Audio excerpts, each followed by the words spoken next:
Right, you raise me up. So here we. Are you cutting Aaron's head out the top of the shot? I am, but I can't help it. He's too tall. I can't slouch because I'm like Gollum, didn't I? We'll cut your head off anyway, man. Then no one knows you're bald. I know, But he's not far away, mate. I'm telling you, look. We'll just stick the dead cat onto your head a bit later on. Hello, Mark Newton from the School of Photography here. Now, I hear from my students and just general photography people all the time, I don't get enough time. I can't go out. I don't get enough time to do photography. Well, you've got to make time because that is an excuse. And that's what we're done here. Now, I run a business. I've got a family. Aaron's got a family. Matt runs a business.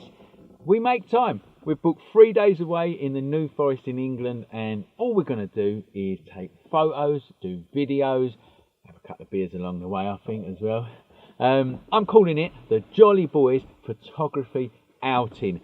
One for the British there. We're calling Aaron Rodney, Aaron, and Trigger in the back here. Now, I would be calling Aaron Trigger, but Aaron is ex-forces, a power lifter, and he'd probably beat me up. So, Matt, you're going to have to be Trigger, mate. Matt won't do anything about it. I'm going to be Del Boy because I'm probably going to be trying to sell some courses along the way. So let's show you around the New Forest and take some pictures and share all the tips and tricks and whatever else we're going to do, okay? See you soon.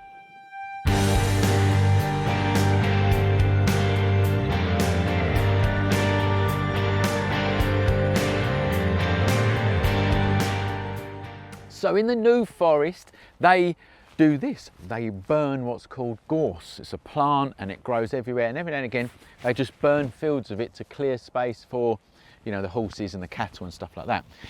Creates a fantastic photo opportunity. As you can see, the weather is not that great today, so we've decided to come and find these fields of burnt gorse and photograph them because, you know, this weather and this setting, they're going to mix together really quite well. So let's give this a crack and see if we can get some good shots of this burning of the gorse, is what it's called. Let's go.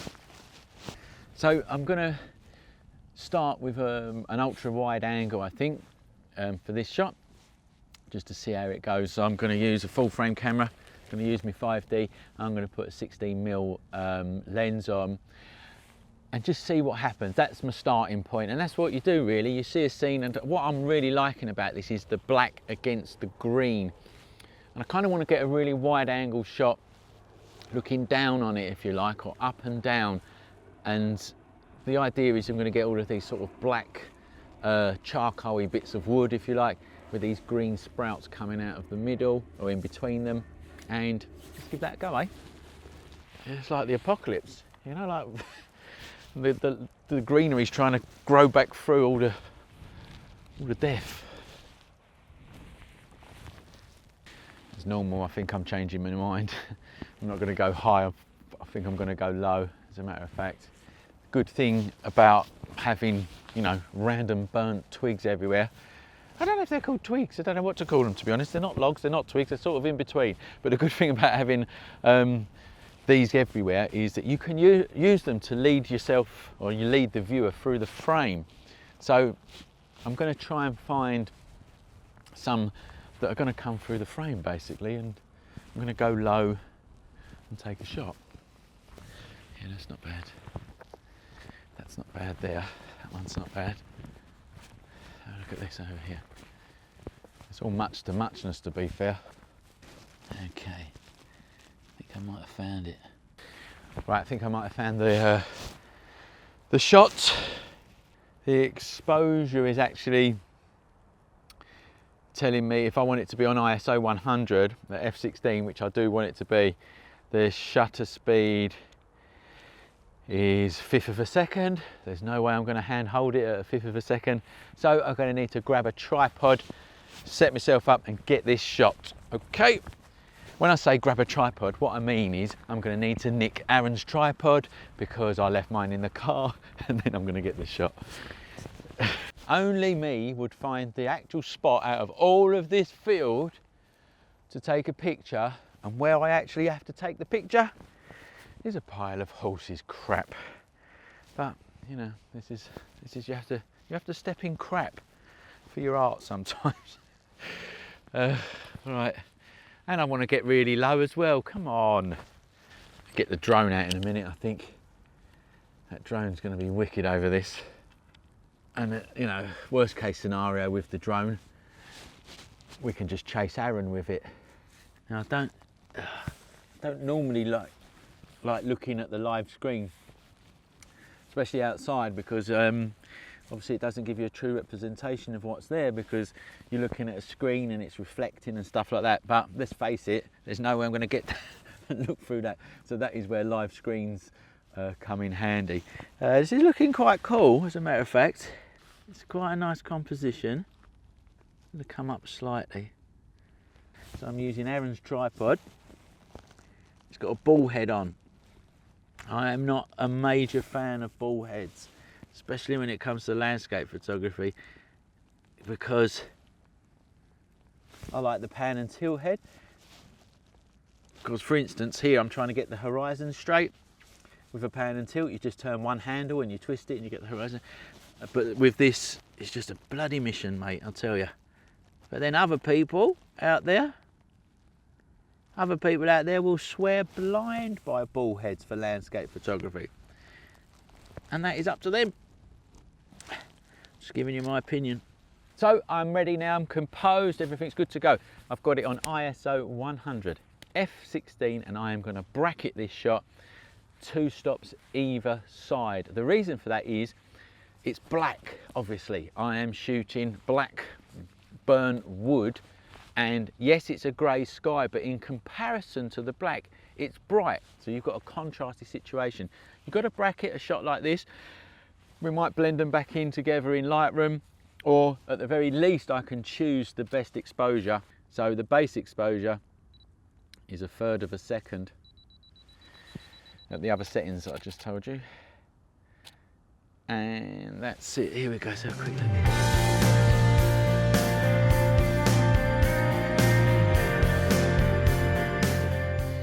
So I took that shot, and let's take a few more, see how it goes. Let's go. The joys of photographing outside. A tick has just gone into Aaron's camera while he's changing the lens. Now that stuff don't happen every day, does it? It'll make an interesting shot, won't it? I've got my blower, let's get the blower out. Not the phone, if you're from London. I definitely can't see anything, so I think you'll be all right. Soon find out, and you get a creepy crawly coming across your photograph. We should have brought a macro lens and photographed ticks.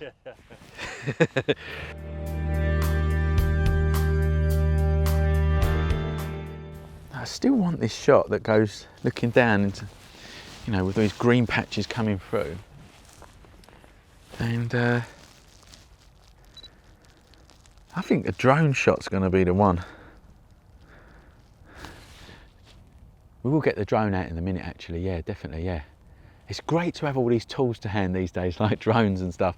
I'm going to get that drone out in a minute. I'd still think I'm going to give this a go, actually. Yeah, I'm going to look down. I'm going to use this. I'm going to use this plant here, this burnt plant here coming towards me, as my focal point in the foreground, and shoot down on it. Possibly even cut the sky out, or just have a very thin sliver of sky. And the other thing I'm going to have to do is tell Aaron to get out my bloody shot, because he's over there. Look at him. He's in my shot, look at him, getting in the way as normal. So, I am set up for the shot. It looks really cool on my screen here. I've got this plant, this dead plant, coming right up towards the lens. As you can see, it's coming right up towards the lens. I'm on such a wide angle that I'm actually getting this twig in shot. So yeah, it's going to be a really good shot, I think. Anyway, again, I'm bracketing.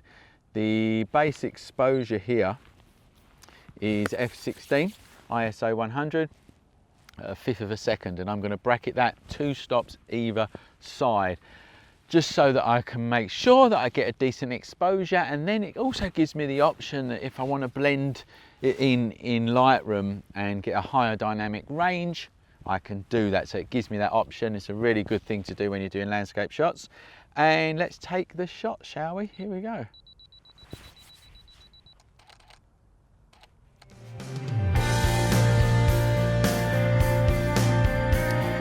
You would also have noticed that that was on a 2-second timer. Now you can use a remote trigger. I left mine in the bag, which is over there. So I'll just put it on a 2-second timer, but you have to do that because you don't want any movement at all. There is slight wind, so this plant is moving very slightly between each exposure, and basically you've just got to cross your fingers and hope that them 3 exposures, there weren't that much movement if you're going to blend them together. So I'm taking another shot of the same scene, obviously, but this time, so that was f16, that's to get the whole scene sharp. And I'm going to change that now. I'm going to change the aperture to f2.8 and focus right here, right in the foreground, and just see how that looks. Actually, I just fancy seeing how it looks. So yeah, so now I've focused in. I'm on manual focus as well at the moment because it's a bit of a mission. So I've gone fully manual focus. I've zoomed in on the screen. I've focused in on the area that I want, and now I'm going to take the shot. And there we go. We've got a bracketed shot. Whoa, that's cool, man. So I've got one there with a really shallow depth of field, and I've got one with a very long depth of field. I think now it's time to get the drone out. Get out the drone. Now, most people probably get drones for very serious reasons, and filmmaking and serious photography, but every one of them would be lying if they didn't say that really they bought it because it's a really cool toy to use, and that's what it is. It's a really cool tool that does really cool stuff. So I'm going to get the drone out and let's just have a look at this from above and go right the way across it, just even if it's just for the film sake of things rather than taking a photograph, and so I can have a play with the drone. So this is an important part of the video, how not to dress when you're going out to take photos in a forest in autumn when it rains. Aaron, let's have a look at your footwear, shall we? Let's see what Aaron's got on when it comes to his footwear. There you go, they're quite nice, aren't they? They look practical. Nice pair of walking boots. Let's have a look at mine, shall we? Oh yeah, a nice pair of walking boots. That makes a lot of sense. Now let's have a look at what Matt's got on, shall we? A nice pair of trainers with holes in and some, well, shorts, quite frankly. If you had legs like this, you'd be wearing shorts as well. Yes. Matt's theory here is legs dry quicker than jeans. So there you go. That's Matt's theory, but we are all nice and dry, and Matt there is not. What a piece of machinery that is. Okay, here we go.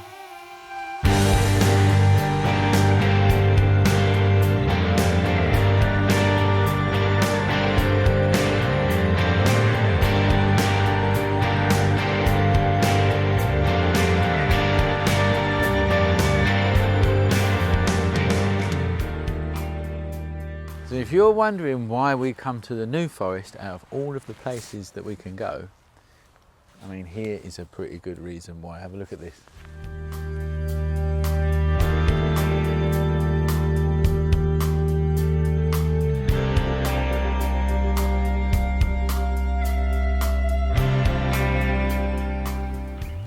Can you see it?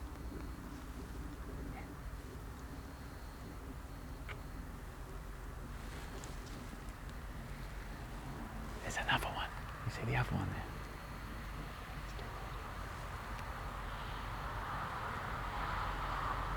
There's two.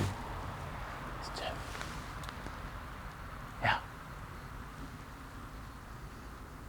It's a baby. It's a mum and a baby.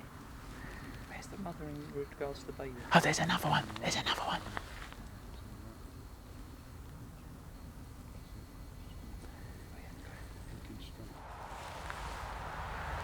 And And that's another reason why you come to the New Forest, because you see things like that. It's fantastic.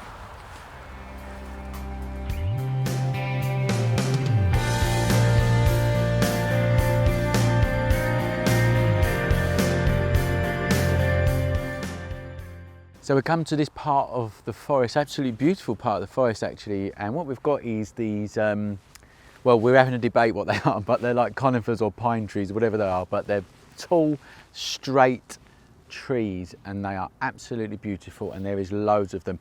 And underneath them we have these ferns, and they're going brown because it is autumn. I am going to shoot this scene because in the middle of all of these, let's just call them conifers for now, or whatever they are, in the middle of them we've got a silver birch tree, and it kind of looks out of place. So I've come low on the camera, wide angle. I'm going to look up, I'm going to bracket the shot again and see how it comes out. Really, it's just a lovely scene. Again, I'm bracketing the shot, and just so that you know, it's ISO 100, it's f16. 1/8 of a second is the middle exposure, so I'm bracketing 2 stops either side of that. Okay, here we go. There's a tree now here that's now coming into shot. It's kind of all right. I'm going to try it a little bit closer just to see if I can get rid of that. But if I can't, then I'm not going to be too fussed, to be fair. It's worth a go, so let's do it. Let's come right in close. Okay, I ain't going to get better than that. I don't think I'm going to get better than that. I have managed to, I'm going to stand up if that's all right, Matt, because my legs, man. So I've come a bit closer. I managed to get rid of that tree. I've had to go really wide angle, the widest I can possibly go. That's all right if you've got a decent lens, but sometimes even with the best lenses it goes soft around the edges, so I do always like to come in a bit, but I haven't done that here. So anyway, I'm just going to get the shot, I think. Now again, same thing, f16, ISO 100, bracketing the shot. Okay, let's go.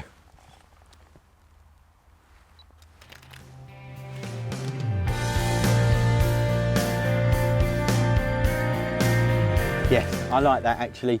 3 really good exposures there, a bright one, a dark one and a middle one. Again, when you are outside looking at your screen, it's really hard to tell if you've actually got the shot or not. So I'm not going to be able to tell until I get back into Lightroom, but at first glance, I think that's going to be a good shot, so fingers crossed.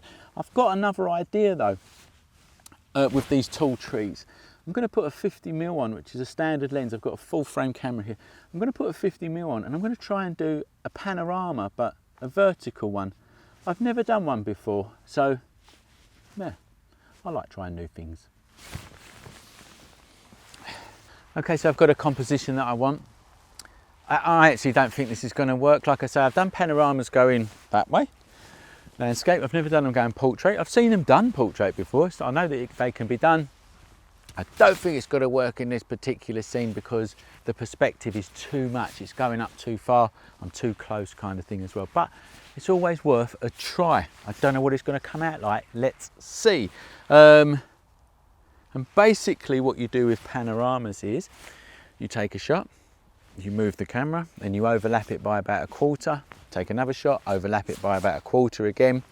And then you go back into Lightroom or another program that does it, and you stitch them, panorama stitching. It's quite easy, to be fair.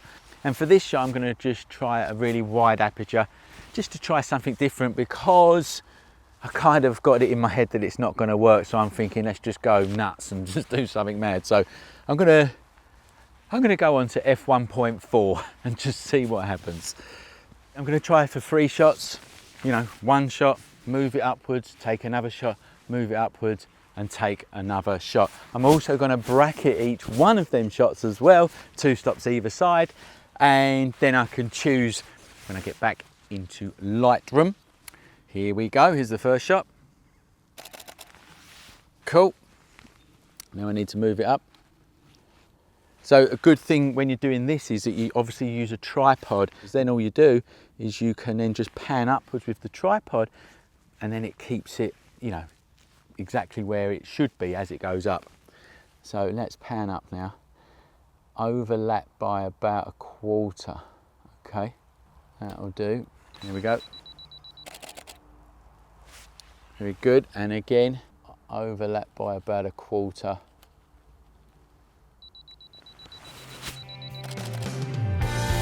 Very good.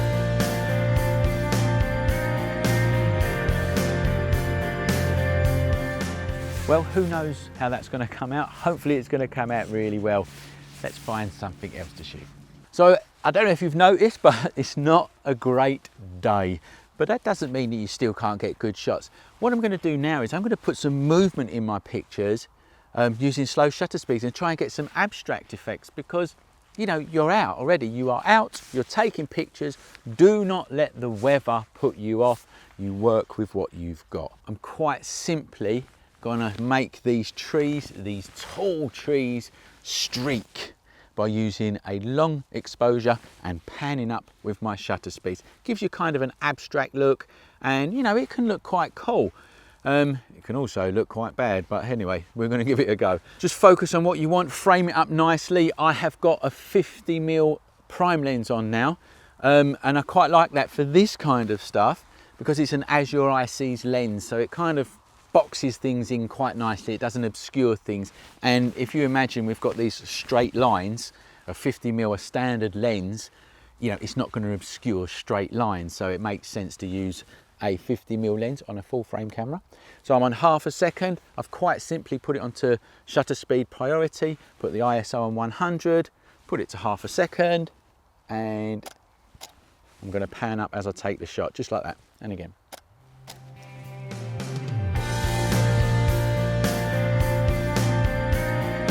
And the light is fading now, so I think we're going to call it a day and come out tomorrow and do some more pictures. So it's now day 2. Are we ready, guys? Aaron has now just challenged me. Let's give it a go. It's a really cool tree. I nicked his lens. We're going to try and get some pictures of deer, stags, because that's how we roll. Cheers. Pinkies, pinkies, pinkies. Oh, that's bloody cold.